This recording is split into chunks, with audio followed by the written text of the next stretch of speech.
Bonjour. À l'époque de mon enfance, nous aimions les histoires de fées, de princes, de baguettes magiques où le méchant était puni. Mais ça, c'était avant, comme dirait l'autre. Des contes extraordinaires où les animaux, les pierres, les arbres parlaient. Les lutins bénéfiques ou maléfiques peuplaient tous les recoins, de jour comme de nuit. Cela nous faisait rêver et germer l'espoir d'une intervention surnaturelle qui réglerait tous les problèmes. La morale qui se dégageait a façonné notre imagination.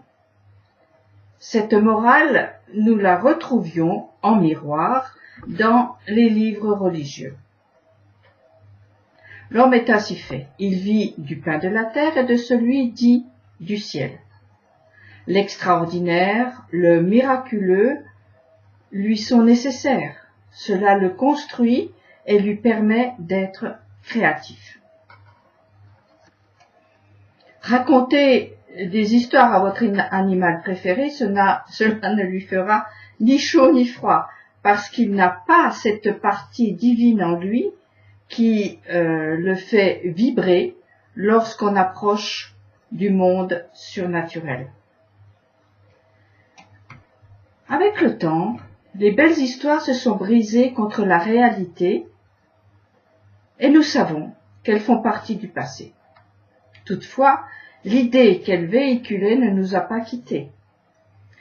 Et cette partie de nous-mêmes tend toujours les bras vers le ciel. Le tout est de savoir quel ciel. Sous une forme ou une autre, notre nature cherche à nous décoller de la réalité, surtout lorsque celle-ci est trop lourde. Mais où sont les baguettes magiques, les boules de cristal, les gris-gris qui protègent, la clé, les chars, les princes, les fées qui peuvent intervenir? Je me rends compte que les religions offrent souvent ces béquilles enfantines. Nous cherchons spontanément le magique et pouvons facilement confondre les histoires et les promesses de la Torah avec ces légendes. Il était une fois, il y a longtemps, et la réalité vécue avec des personnages en chair et en os sont devenus des fantômes, tantôt bénéfiques, tantôt maléfiques.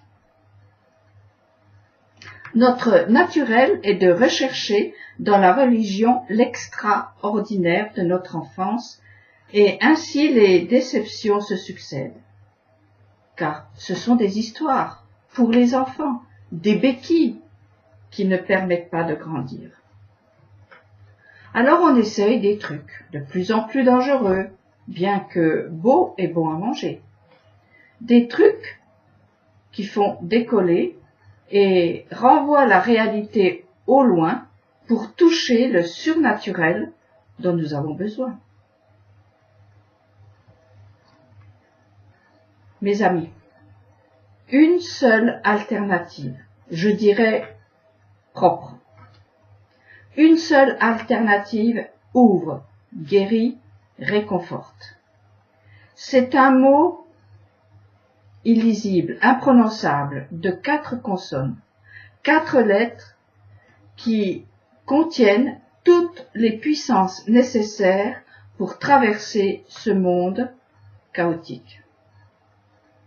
C'est le nom qui libère. Il a été révélé à Moïse. Il est comme les 4 côtés de l'arche de Noé, la corbeille flottante de Moïse, le coffre qui a gardé les paroles du Sinaï, ou encore, elles sont un peu de pain du ciel. 4 lettres comme un sésame qu'il faut connaître, dans le sens aimer, avec crainte et reconnaissance. Il n'y a pas d'autre nom qui sauve. Il ne peut être remplacé par aucun autre. Le seul chemin pour le comprendre, un peu, c'est celui des salles d'études de maîtres d'Israël qui ont eu la charge de le garder au péril de leur vie et de le révéler au monde. Entre les branches d'un buisson en flammes, Moïse a entendu ce nom avec lequel il devait affronter le pharaon de l'époque. Moïse a eu du mal de croire que c'était possible pour lui d'accomplir sa mission et qu'il serait capable de réaliser cet exploit. Pourtant, sa main a été guérie miraculeusement. Son bâton est venu à bout des magiciens et sa parole a provoqué des malheurs. Ce sont toutes sortes de miracles, mais c'est le nom qui a ouvert les portes de la prison et vaincu Pharaon. Lorsque le peuple s'est retrouvé dans le désert, du milieu d'une montagne en feu, ils ont tous entendu. C'est moi, le nom de 4 lettres qui vous est sorti de l'esclavage. Il n'y en a pas d'autre nom, il n'y en aura pas d'autre. Je suis votre Dieu. Que nous reste-t-il à nous qui n'avons pas fait ces expériences, ces expériences ne coulent pas dans nos veines. Nous n'avons pas vécu ces histoires. Eh bien, il nous reste à suivre l'exemple de Ruth la Moabite, l'étrangère.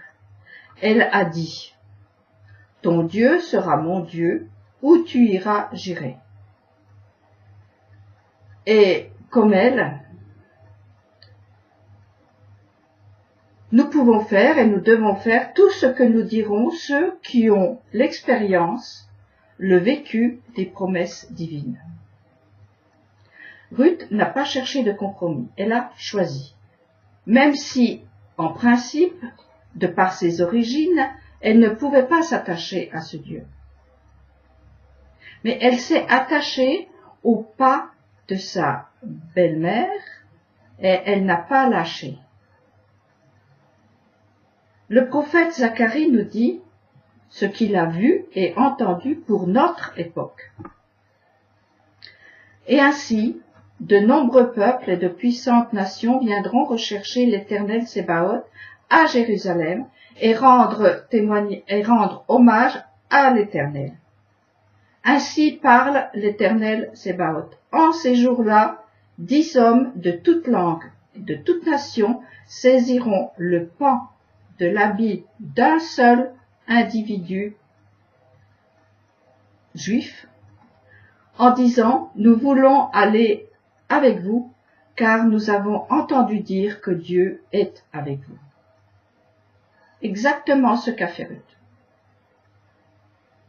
Là, nous ne sommes plus dans des contes et légendes. Nous sommes dans une réalité qu'il faut débarrasser de ces fantasmes pour toucher, ou plutôt effleurer, ce que veut dire « Je suis Availlé, votre Dieu, il n'y en a pas d'autre. » Il ne s'agit pas de tradition, de trucs magiques, de clés à trouver ou pas. Il s'agit d'un plongeon dans un monde que nous ne connaissons pas et dont nous avons tout à apprendre, avec patience et persévérance. Rien d'extraordinaire ne se produit pour Ruth. De naissance royale, elle a dû se baisser pour ramasser les épis laissés dans les champs par les ouvriers, pour les pauvres. Elle n'a pas lâché. Le dos courbé, elle a glané jusqu'au jour où, mariée à un vieillard, elle sera mère, puis grand-mère d'un roi. Voilà ce que veut dire pour nous ton Dieu sera mon Dieu. Il n'y a pas de trucs, de personnages fantastiques, de carrosses, ni de princes charmants. Il y a un choix, puis un vouloir apprendre, écouter, travailler sur soi, marcher humblement avec le Dieu que tu as choisi, comme le dit Michée. Homme, on t'a dit ce qui est bien, ce que le Seigneur demande de toi, rien que de pratiquer la justice, d'aimer la bonté et de marcher humblement avec ton Dieu. Oui, c'est tentant de prendre des raccourcis comme l'ont fait Adam et Ève.